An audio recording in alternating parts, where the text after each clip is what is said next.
तारक मेहता का उल्टा चश्मा एपिसोड नंबर 3861 तारीख 28 अगस्त।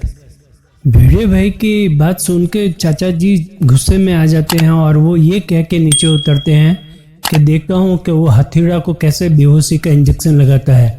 मैं उसकी दादागिरी सब निकाल दूंगा, उसकी जितनी डेंजरगिरी है सब बाहर कर दूंगा।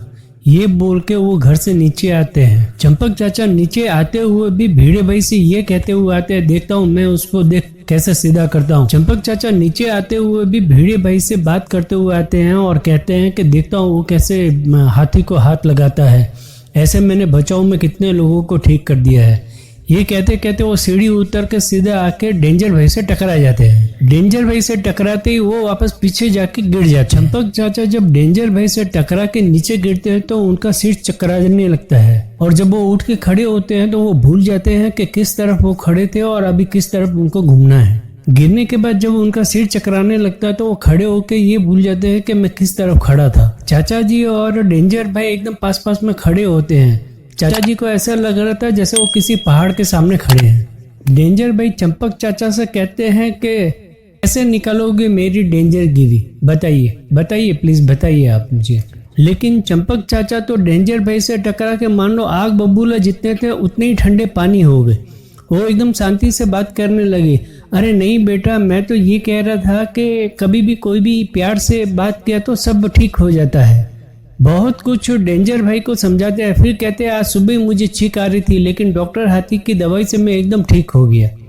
लेकिन डेंजर भाई कहते हैं कि लेकिन उसने मेरे भाई को बेहोश किया है, मतलब उसके दवाई से मेरा भाई बेहोश हो गया है। चाचा आप कुछ भी कहो लेकिन ये बेहोशी का इंजेक्शन तो मैं हाथी को लगा के रहूंगा। और मैं जानता हूँ कि आप लोग सभी झूठ बोल रहे हो कि डॉक्टर हाथी यहाँ पे नहीं है, यही कहीं सोसाइटी में छुपा हुआ है, आप मुझसे छुपा रहे हो। फिर भी सभी लोग यही कहते हैं और साथ में मेहता साहब भी कहते हैं कि हाथी भाई तो यहाँ पे है ही नहीं है, आपने तो पूरी सोसाइटी खोज ली है, आपको तो मालूम ही है वो यहाँ पे नहीं है। तभी अय्यर भाई कहते हैं कि हाथी के पीछे यानी डॉक्टर हाथी के पीछे छुप सकते हैं लेकिन डॉक्टर हाथी को हम लोग छुपा नहीं सकते। गोकुल धाम वाले सभी एक साथ में यही कहते हैं कि डॉक्टर हाथी यहाँ पे नहीं है, वो कहीं बाहर चले गए लगते हैं। तो चाचा जी भी कहते हैं हाँ वो हो सकता है बाहर चला गया होगा, वो यहाँ पे नहीं है। डेंजर भाई कहते हैं कि मेरी गाड़ी यदि वहाँ पे गेट पे लगी है तो वहाँ से तो ना तो कोई जा सकता है ना कोई आ सकता है, इसका मतलब डॉक्टर हाथी यहीं पे है। फिर भी डेंजर भाई को कुछ भी असर नहीं होता गोकुल धाम वासियों के कहने पे। फिर वो गुस्से में आके कहता है कि अब मैं अपना दिखाऊंगा डेंजरगिरी, यानी कि अब मैं सबको इंजेक्शन लगा के ही रहूंगा। फिर डेंजर भाई अपने आदमियों से कहते हैं कि इन सभी मर्दों को पकड़ो और एक लाइन में खड़ा करो। मेहता साहब, अय्यर सभी लोग भागना शुरू कर देते हैं। आखिरकार सभी पकड़े जाते हैं और सबको डेंजर भाई सबको लाइन में खड़ा कर देता है। फिर डेंजर भाई कहते हैं कि ये इंजेक्शन तो मुझे डॉक्टर हाथी को लगाना था लेकिन वो मिल तो नहीं रहा, लेकिन अब मैं तुम में से किसी एक को इंजेक्शन लगाऊंगा। माधवी भाभी कहती है कि तो इसमें से इन लोगों की क्या गलती है जो आप इनको इंजेक्शन लगाओ। डेंजर भाई कहते हैं हो सकता है कि इनमें से किसी को इंजेक्शन लगे और हाथी भाई देख नहीं सके और वो बाहर आ जाए। फिर गोकुलधाम सोसाइटी में जोर से डेंजर भाई चिल्ला के कहते हैं, डॉक्टर हाथी यदि ईमानदारी से बाहर आते हो तो ठीक है, नहीं तो इनमें से किसी को इंजेक्शन लग जाएगा और ये सभी तुम्हारे कारण होगा। डेंजर भाई कहते हैं कि यदि सोसाइटी में आया हो तो ये इंजेक्शन किसी न किसी को तो लगाना पड़ेगा ही। डेंजर भाई कहते हैं कि इतना चिल्लाने के बाद, इतना बोलने के बाद भी डॉक्टर हाथी बाहर नहीं आ रहा तुम लोग को बचाने के लिए और तुम लोग सब मिलके उसको बचा रहे हो। ऐसे करते हुए वो सबसे पहले मेहता साहब को पकड़ते हैं। डेंजर भाई कहते हैं या तो उसके छूटने की जगह मुझे बता दो और अपनी जान बचा लो। जैसे ही डेंजर भाई मेहता साहब को इंजेक्शन लगाने जाते हैं, मेहता साहब घबरा जाते हैं और अपने आप को बचाने के लिए कहते हैं मैं नौकरी पेशा वाला आदमी हूँ और मुझे कुछ भी नहीं मालूम कि हाथी भाई कहाँ पे है। डेंजर भाई कहते हैं मुझे नौकरी पेशा वाले लोग बहुत पसंद है, यदि तुम जैसे लोग नौकरी नहीं करेंगे तो मुझे बॉस कौन बोलेगा। ये कह के मेहता साहब को छोड़ देते हैं। फिर आते हैं सोडी भाई के पास में। सोडी भाई सामने से कहते हैं मुझे इंजेक्शन लगा, मुझे इंजेक्शन लगा। तो डेंजर भाई कहते हैं कि तुझे इंजेक्शन लगाऊंगा तो ये इंजेक्शन फेल हो जाएगा क्योंकि तेरे जोश के सामने ये इंजेक्शन मेरा काम नहीं आएगा, इसलिए मैं तुझे ऐसे ही तड़पता हुआ छोड़ देता हूँ, जा तुझे भी माफ किया।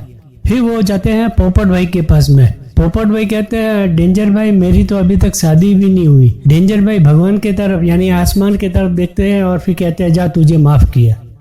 भिड़े भाई को जैसे इंजेक्शन लगाने को होते हैं तो भिड़े भाई कहते हैं मैं एक पेशे से शिक्षक हूँ और मैं बच्चों को पढ़ाता हूँ, यदि मुझे कुछ हो गया तो देश के भविष्य का क्या होगा। तो डेंजर भाई कहते हैं हाँ ये भी जरूरी है, देश का भविष्य तो उज्जवल करना ही होगा, जा तुझे भी माफ किया। फिर पहुंचते हैं अब्दुल भाई के पास में।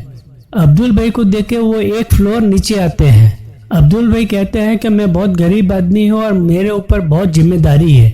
ये सुन के डेंजर भाई उसको माफ कर देते हैं। फिर वो पहुंचते हैं चाचा जी के पास में। चाचा जी तो ऐसे तड़पने लगते हैं जैसे जलबिन मछली। गोकुल धाम वाले इस बात पे चाचा जी के साथ में सब लोग साथ देने लगते हैं। सभी लोग कहते हैं कि चाचा जी को छोड़ दो, उनको कुछ मत करो, वो एक बुजुर्ग इंसान है। पोपट भाई बोलते बोलते अपने आपा खोल देते हैं। वो कहते हैं वो आपके पति के समान है। भिड़े भाई कहते हैं माफ करिए ये कुंवारा है, इसके लिए इसको पति दिखाई देता है, ये आपके पिता के समान है। ये सुन के चाचा जी को भी छोड़ देते हैं। आखिर में पहुंचते हैं वो अय्यर भाई के पास में। अय्यर भाई के पास जैसे ही आते हैं तो बबीता जी एकदम तड़पने लगती है और कहते हैं प्लीज उससे छोड़ दीजिए, उसे कुछ नहीं मालूम है। मैं कहती हूँ ना उनको कुछ नहीं मालूम है। डेंजर भाई शोले के डायलॉग के स्टाइल में बोलते हैं तेरा क्या होगा। अय्यर भाई इतने सुनते ही जोर से चिल्लाते हुए बोलते कालिया किसको बोला। डेंजर भाई भी घबरा जाते और कहते हैं मैंने अभी तक कालिया बोला ही नहीं है। फिर माधवी भाभी और कोमल भाभी और बबीता जी सभी कहते हैं प्लीज अय्यर को छोड़ दीजिए, मत करिए ऐसा उनके साथ में। मैं एक साइंटिस्ट हूँ और नए नए आविष्कार करता हूँ, यदि मुझे कुछ हो गया तो देश का नुकसान हो जाएगा। डेंजर भाई कहते हैं कि मुझे देश का नुकसान हो वो एक समझ में आता है, लेकिन नए नए टेक्नोलॉजी से मुझे क्या लेना देना। ये कह के डेंजर भाई वापस अय्यर भाई को इंजेक्शन लगाने के लिए तैयारी करते हैं।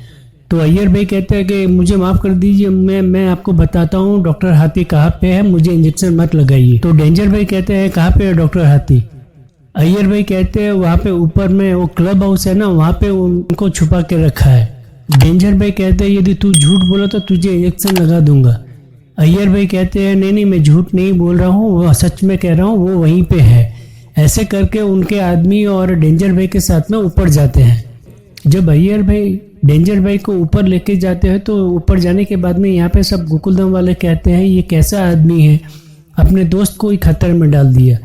तो कोमल भाभी कहती है कि आपने अय्यर भाई ये ठीक नहीं किया। ऊपर जाने के बाद में डेंजर भाई को कहते हैं कि वो सामने जो छोटा सा दरवाजा है वो उनके पीछे में है। सभी आदमी और डेंजर भाई वहाँ पे उसको देखने जाते हैं। तब तक अय्यर भाई बाहर आके दरवाजा बंद करके नीचे आ जाते हैं। यहाँ पे नीचे सभी कहते हैं तू कैसा आदमी है।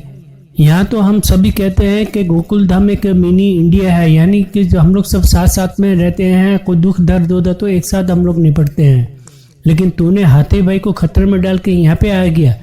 तो अय्यर भाई कहते हैं कि वहाँ पे डॉक्टर हाथी नहीं है, मैंने उसको उल्लू बना के वहाँ पे बंद कर दिया। डेंजर भाई का एक आदमी के पीछे ही खड़ा रहता है। वो बोलता तुम लोगों ने ठीक नहीं किया, रुको अभी मैं तुम्हें बताता हूँ। कह के वो फोन पे किसी से बात करने लगता है। तो चाचा जी कहते हैं अब्दुल से कि उसका फोन छीन ले। अब्दुल भाई पीछे से जाके उसका फोन छीन के भागने लगते हैं। फिर बबीता जी, कोमल भाभी, माधवी भाभी सभी मिलके छोड़ी के टायर को निकालते हैं और वही टायर लेके छोड़ी उस बाउंसर को पहना देते हैं। सभी लोग खुश हो जाते हैं। इधर डेंजर भाई अंदर से चिल्लाते हैं साइंटिस्ट दरवाजा खोल, ठीक नहीं होगा। लेकिन क्लब हाउस के अंदर में डेंजर भाई ये कहते हैं कि उस साइंटिस्ट ने हमें बेवकूफ़ बनाया, यहाँ पर ना तो हाथी है और ना हाथी की पूंछ। और ये वीडियो यहीं पे ख़त्म होता है।